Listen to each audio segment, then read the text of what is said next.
Derek, welcome back to the jungle. 3, 2, 1. This is The Jungle, an up-close, unvarnished look inside leadership and business strategy. We wade into the real-world leader's face and explore what they do to create a path forward, because that's what business is. Wild, exciting. It's the jungle. 3, 2, 1. Derek, welcome back to the jungle. Look at the hair today. I got to say that the hair you have is, it looks like your old hockey hair, I got to say. You should have known me back then because it was way longer than this. Hair salons may open in Michigan soon, so I'm going to get it cut. But it is out of control. But hey, all kidding aside, this guest is going back into your old school days as a PhD student. And it's good to know you were just as weird back then walking into a PhD lab with her story, with all your green teas. And so we get a little history of Doug on this episode. So back in old school days, I might have been a hockey player, but you were still the green tea Doug, and you haven't changed one bit. Yeah, it's kind of sad. You'd imagine like doing a PhD program might make you weirder, but I was already weird going in. So and this guest was able to share a really good story. So we had a great opportunity to have a conversation with Stephanie Creary. She is assistant professor at the Wharton School. And Steph and I go way back. We were in the same cohort in our PhD program at the Carroll School of Management at Boston College. Steph is an expert on identity and diversity and has had a bunch of really interesting innovations at Wharton. She's a founding member of the Wharton Ideas Lab. She started a great speaker series focused on diversity called Leading Diversity at Wharton. One thing that's phenomenal about Steph is she is able to not only speak to practitioners, but also to academics. Her research centers right on diversity. So she was a great guest to have, given all of the conversations going on around race, what organizations can do, what businesses can do. So a great person, fun to have her on. It's surreal in some ways to have her on a podcast, but great guest, great insight. So what were your takeaways there, Derek? Yeah, so it was nice to meet someone from your past. Steph had a great attitude. It was great to talk with her about some of these challenging topics that I know a lot of our listeners and leaders are having, how to approach the racial inequality in organizations. And she is an expert in the area. Takeaway that I really had was things you can do and then how to do them, right? One is start having town halls and it's hard to have personal conversations over Zoom and some of these virtual technologies, but you need to have some town halls on these. You need to have some open conversations on these, and then super tactical, turn off the chat, especially if you've let the chat be anonymous. It's not adding any value. And she said something right at the end that, there's a forum for that, but don't do it during your town hall meeting because everyone stops listening to the town hall and goes to the chat and the chat takes over. So very tactical. Have your town hall, then maybe have a different forum for people to talk about the town hall afterwards in a breakout room or face-to-face. So a lot of good tips there on how to navigate through these really, really challenging topics for every organization, because I think a lot of people are learning the more, or what are the things that we can do better and more of. And that starts with open conversations in town hall-like environments, it sounds like, from Stephanie's advice. What would you have, Doug? What did you take away from the expert on the topic? So mine was town hall sounds like the immediate fast first step. The takeaway I had more was in the medium term. So her recommendation was to have 2 councils. So one is an internal council focused on race and diversity. And that internal council can be both at a senior level where it's the CEO and their senior leadership team, but you can also take that same internal council and include employees at lower levels and empower them to generate ideas, to be involved, to contribute. And then the second takeaway related to that is external councils. There are experts out there. Steph is one of them. But there are many others their expertise is around issues of diversity and race in organizations. Turn to those partners because they've got expertise and advice, and form an external council that can help advise you. So those are those two takeaways that you can start planning for now. One of the other headlines that she said is most organizations don't have a plan. And it's really important to start moving on how you're going to engage these really important topics. So great guest. Really appreciated her taking the time.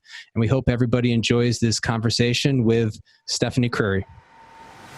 The Jungle is produced by the Center for Principled Leadership and Business Strategy in Western Michigan University's Hayworth College of Business. Our center supports the leadership and business strategy major, conducts large-scale consulting projects, and trains professionals in acquiring and operating small businesses. To learn more, visit wmich.edu/leadership center. 3, 2, 1. Steph, welcome to the podcast.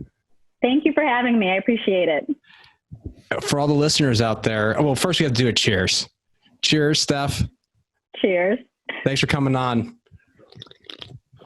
Diet Coke today, Dirk. My mother-in-law is going to be very unhappy when she hears this on the podcast. I'm drinking Diet Coke.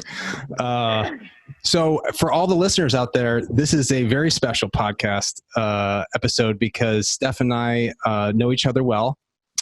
Go back to our PhD program at Boston College and the Carroll School. We had some great adventures there, some great stories, which hopefully we won't go into. I told you, wait, hold on, Steph. I need a Doug story. The podcast listeners need a Doug history story. When he was in Boston, 2 young kids, probably complaining the whole time that he couldn't get his work done. Give me a Doug story. One quick Doug story. My favorite story, and this isn't a bad story, it's a good story, Doug, you'll appreciate it, is we were in 214. Remember 214 was our classroom, was our room that all of the 8 of us doctoral students had to squat in because we weren't good enough to have real offices. But Doug comes in the first week, fresh off of his, I think it was Deloitte Monitor gig, in with the most, the craziest mix of teas and glass containers. And that's when we learned that he was a tea connoisseur. And I'm looking at him. And so the fact that he's drinking Diet Coke right now, our first semester, we were all broke. He's buying expensive teas and making expensive tea for himself during break time. So that's what I remember of Doug is this guy is quite something. So that was a safe story, but it was my earliest memory of meeting him was Doug is the tea connoisseur. I will let you know, Steph, that Doug has not changed. Doug has got me on super expensive tea. He does that in our center. He's got the students who are broke drinking super expensive tea, and he's food. So food and tea are Doug's thing, and he hasn't changed. And he still carries around like little mixers and twiddlers and things that make tea. Doug. Nachos. Do you remember that place we used to go to? What was it? I can't remember what it was called, but we used to go there after class and all get nachos. Yes. Was it the king of nachos? Was it City Side? It might have been City Side. I don't know. Yes. Yeah. Yes. No, those were some good times. Crazy to think no more stories. We can't go more stories. Derek wants to go more stories. I was going to say thank you for sharing. Doug has actually got into some banter with some guests on tea. Him and the CEO of Stryker went back and forth for 5 minutes on their tea likings. Yeah. Hey, it's a beautiful thing. Maybe we'll get some more tea drinkers out there. It's good for you. It's healthy. It makes you feel good, So, so Steph, really appreciate you taking time to join us. So you are at a great position to be able to speak to all of the current issues going on right now around race, inequality, diversity. Mm-hmm. And could you take us a little bit, and I think the other unique part of your position is you are both in academia, but also close to practitioners. So can you take us behind the scenes a little bit about what you are seeing? You're a qualitative researcher. So what are you seeing kind of on the ground with diversity and inclusion officers, with executive teams of how they are going through the last few weeks? Absolutely. Well, I think the first thing that's important to note is I started on this path 14 years ago. So before I met Doug in our PhD program, I was working as a research associate at Harvard Business School, writing case studies that many of my students now read for their classes, and also for a company called the Conference Board in New York, where I wrote research. So I was in this very applied space before I jumped into the fray of academia. And so since then, over the past 14 years, I've been straddling these two spaces.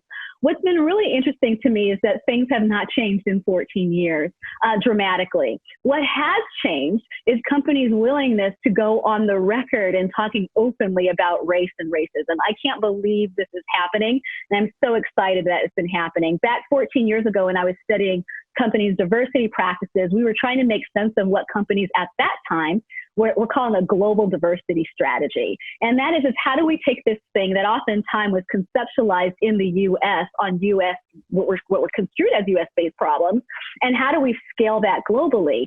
And there was a lot of fear around talking about race outside of the U.S. because the minute you talked about race, that's the minute that everybody wanted to say diversity is a U.S. thing.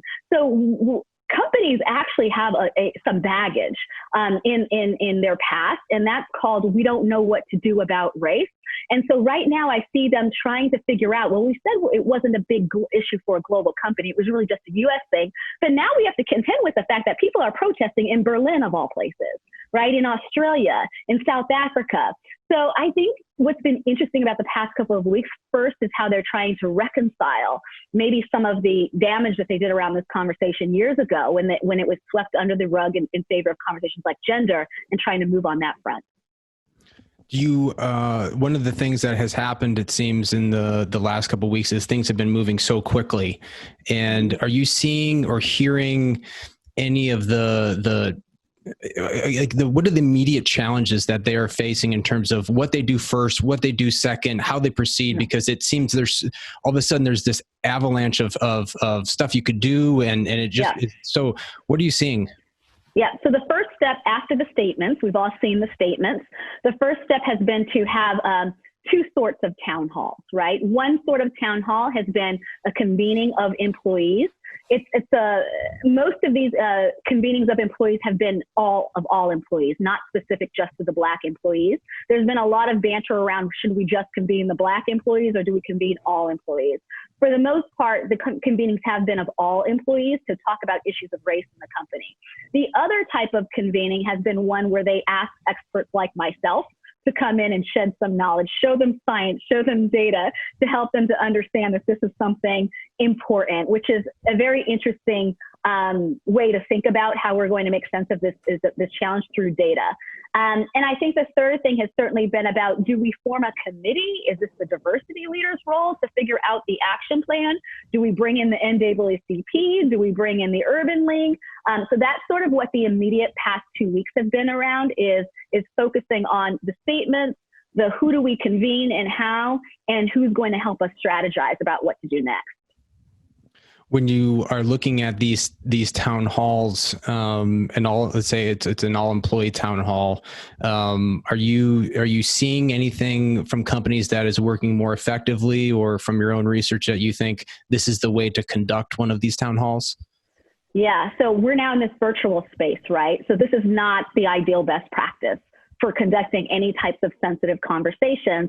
And I think the problem for many companies has been it's completing or treating the virtual space like it is a face-to-face intimate conversation, and it's not. And one problem has become the chat function. The chat function has dismantled so many companies' efforts right now because people are being their authentic selves and saying things that are racist in these chats because they have anonymity, because that's what companies decided to do. So they protected people like you and I by giving us anonymity to put in the chat, but they're not protecting the people who are vulnerable looking at the chat. So that is something that I think many companies are starting to rethink, is it's really not the place to have an open chat that goes unregulated, because if you are actually in a room, you create a safe space where people can say or not say. But in a public space where we're already feeling tied to our homes and where people are already feeling a bit sensitized to the context, the chat function is failing miserably. So I would say that that's the first point that I've been thinking about lately. And in my own practices, maybe we should just shut down the chat. This is fascinating to me. Can you talk about, in the town halls or when you're brought in as an expert, besides for shutting down the chat function, have you seen anybody do it really well, or anybody that says that this seems to be a good way to progress through these things and these are some things to follow? Yeah, so I think absolutely I think what companies who have been doing this diversity work for a long time know is there's a part of these conversations about diversity and inclusion that always has to feel aligned with what we already do. So aligned with our culture.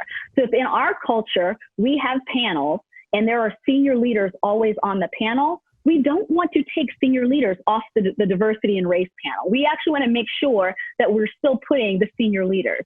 If in our culture, we always make sure that we have different employees represented, we want to do that. So I think sometimes what happens is because this issue starts to feel a little bit overwhelming, is companies will throw out all their best practices around how they convene. If anything, they want to leverage those and do more.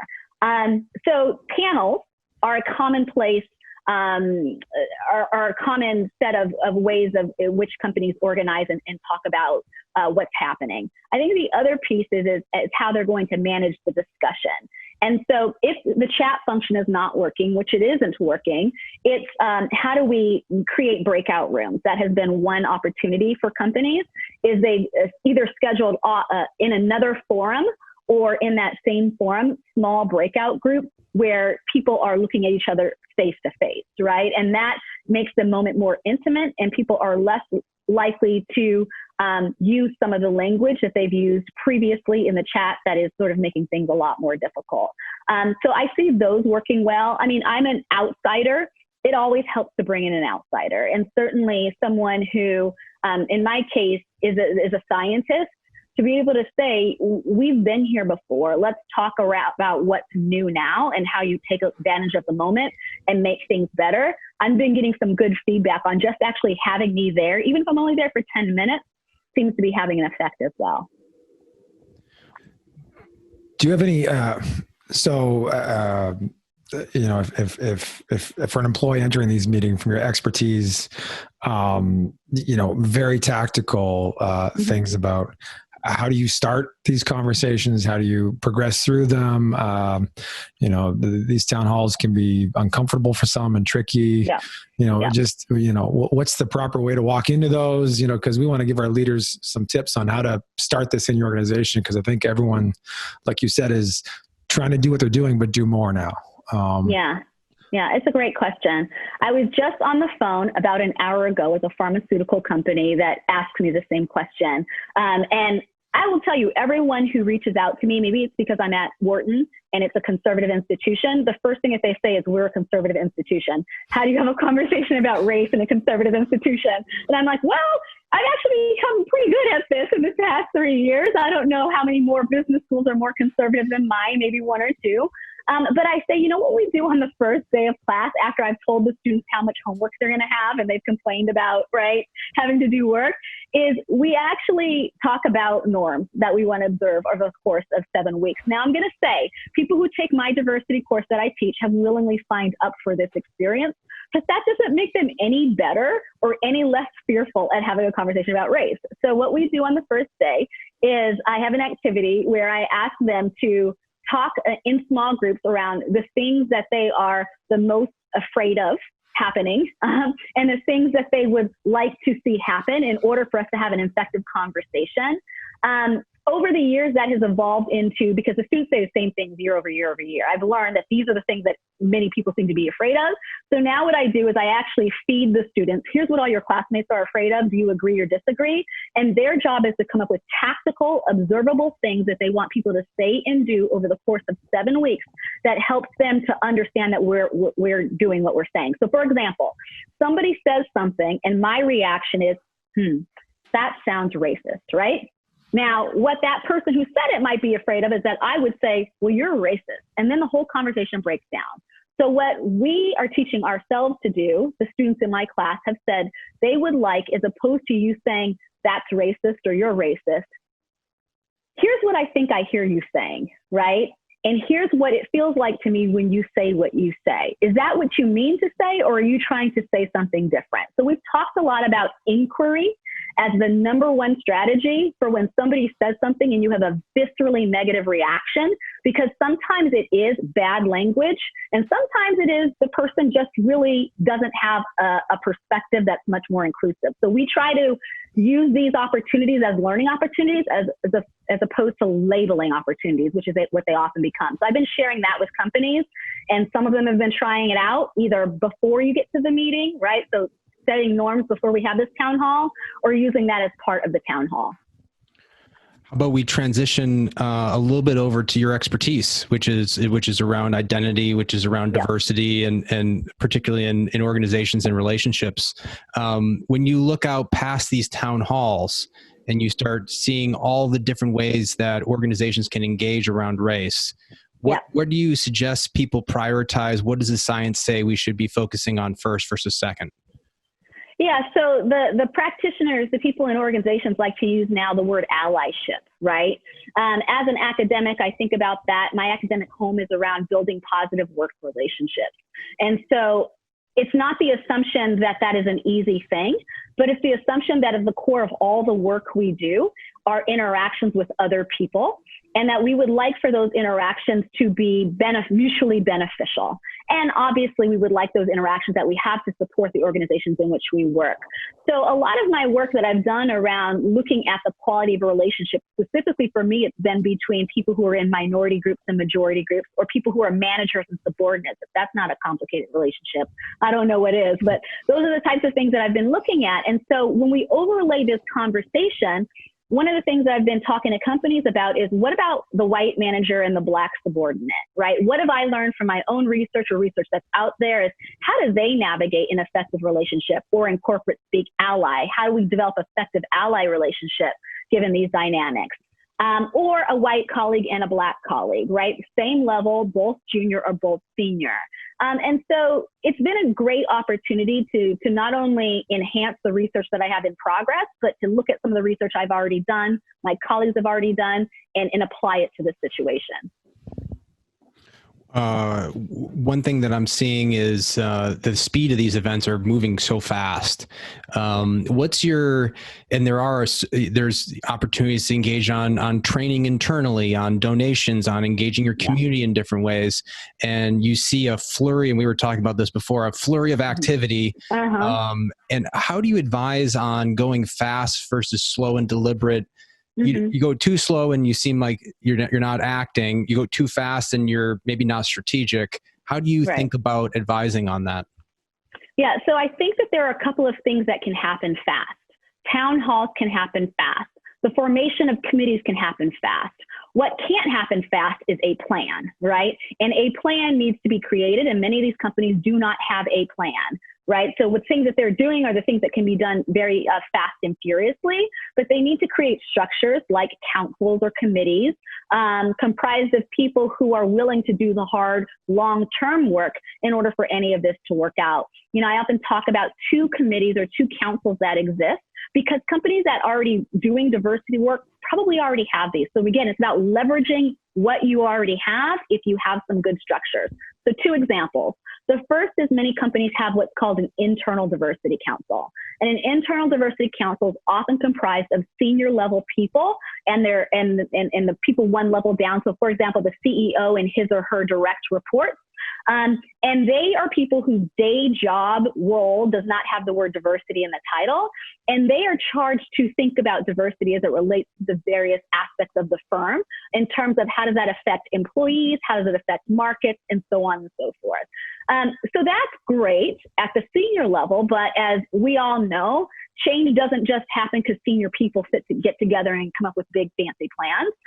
You need to get people who are in the middle and on the ground sufficiently bought in. So I think one of the opportunities for many of these companies is to not just create these internal diversity councils comprised of the senior people, but to also create these internal diversity councils comprised of people who have less authority, but have a lot of ideas and will tell you what they're willing to do. So that's one, is internal diversity councils, and the other is external diversity councils. These companies do not know how to manage race. So to pretend that they actually have the capacity to tackle all these big questions around equity and justice, it's silly. So they need partners. And so creating an external diversity council that is comprised of some high-level players inside the organization, but also organizations that already exist and already do this work and already have concrete tactical ideas, would be a good way to go. So I got a question, just maybe a little bit different. As I've thought through some of these challenges that companies are having around this issue. So there's the committees and then there's the plan. But it seems like what I'm hearing from a lot of people is, okay, everybody needs to do more.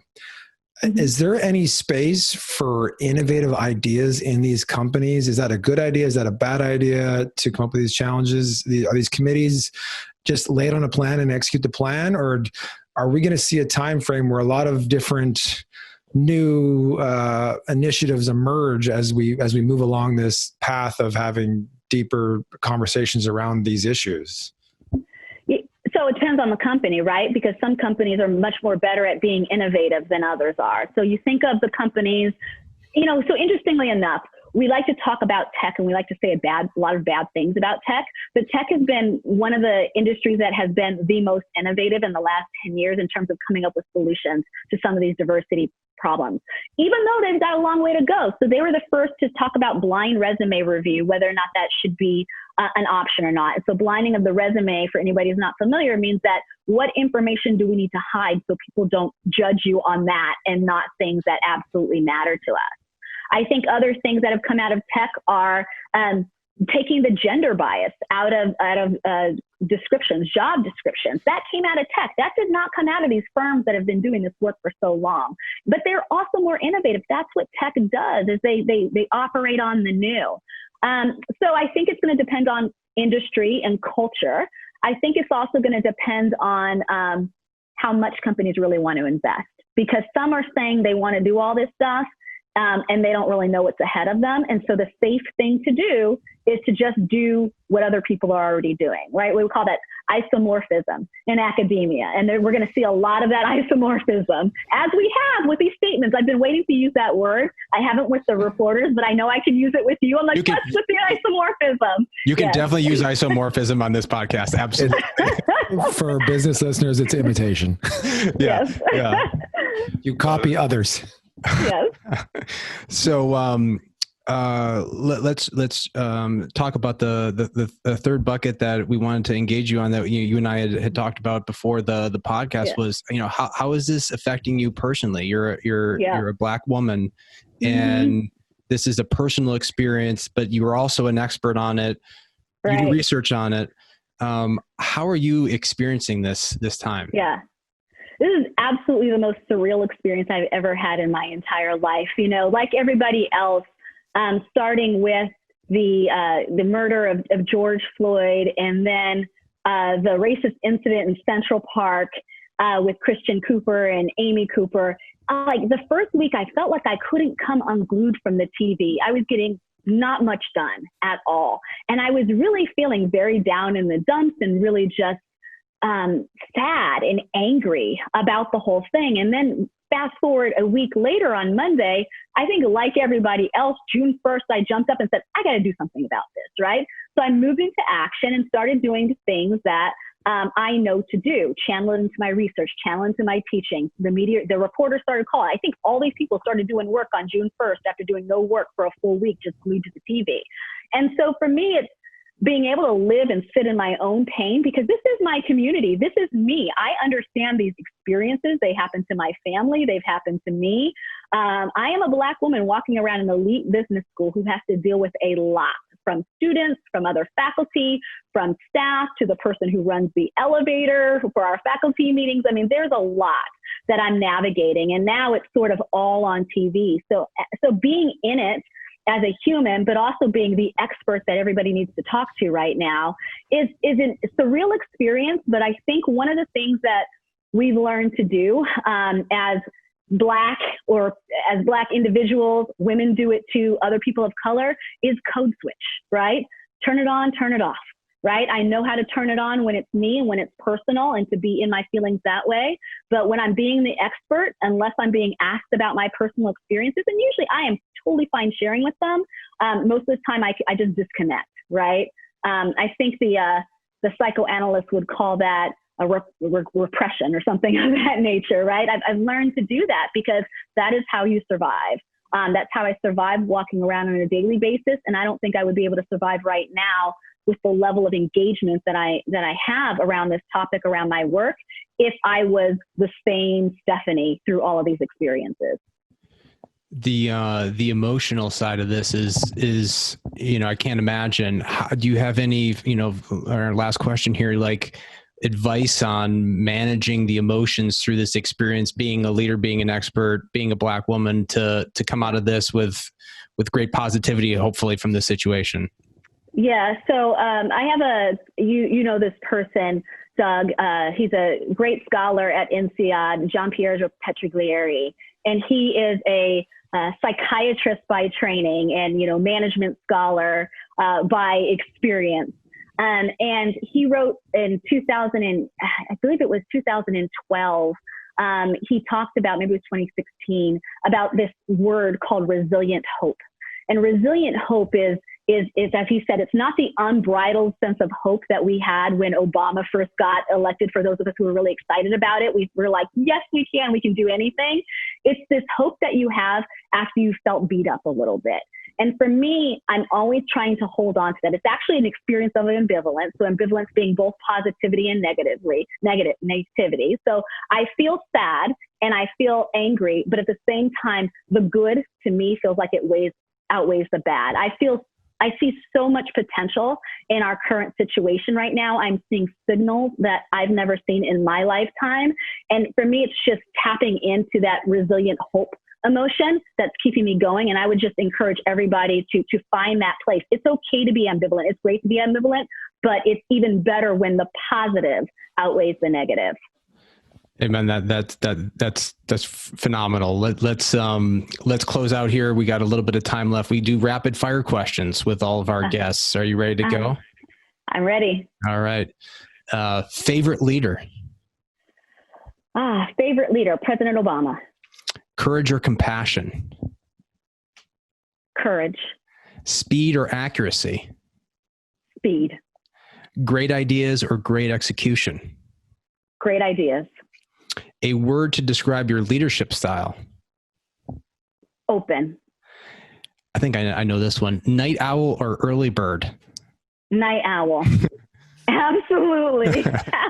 So let's imagine there's a great Ray Dalio quote on, which is the podcast is named after, which he has this great analogy of the jungle. And you either stay where you are and live an ordinary life, or you go through a dangerous jungle and get to the other side and live a great life. So if you're about ready to go into the jungle to live a great life, what restaurant in Philadelphia are you going to first to have a great meal? Honey Sit and Eat. It's the best diner with really cheap food, like 3 blocks from my house. And I'm so sad I can't go there right now because it's like the only place where you can get eggs for like $6. Perfect. And then what product would you take with you if you had to go through a dangerous jungle to live a great life? A product like an edible product? Could be anything. Could be food, technology, anything.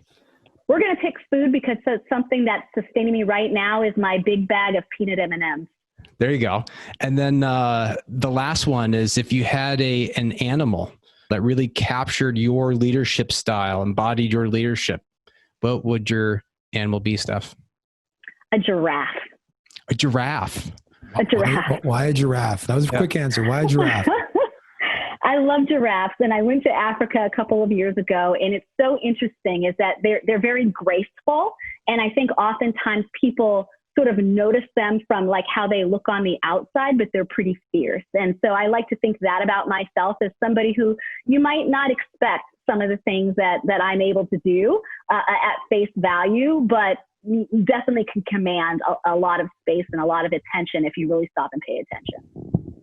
I did not know giraffes were fierce. That's something I learned today. Thank you. That's good. Fascinating. So Stephanie Creary, a great friend, assistant professor at the Wharton School. Thank you so much for joining us. All right. Thank you so much for having me. It was fun. Thank you, Steph.